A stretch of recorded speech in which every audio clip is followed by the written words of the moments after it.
Hola a tothom! Avui us proposem una activitat més manipulativa. Per això necessitarem mongeta seca i colorant. Si no tenim mongeta podem fer servir arròs, per exemple.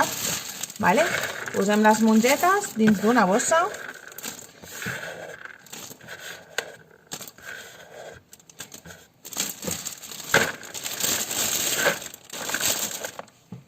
I tirem colorant del color que vulguem. Per exemple, unes gotetes. Si no tenim colorant, també podem fer servir pintura. Però jo prefereixo fer servir el colorant per un tema de que si s'ho fiquen a la boca, doncs sempre és millor. I és remenar. Qüestió de remenar totes les mongetes.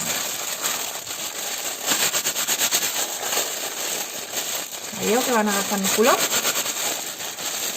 Perfecte.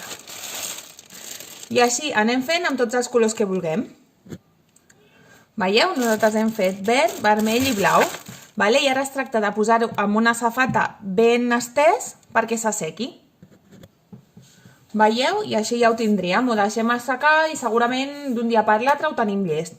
Un cop estigui sec, doncs li oferim a l'infant amb culleres, gots de plàstic, flameres, qualsevol cosa que vulguem, i experimentar. Si són més petits, el que podem fer és posar tot això en una bossa d'aquestes que tenen zip, perquè no surti, i fem una bossa sensorial.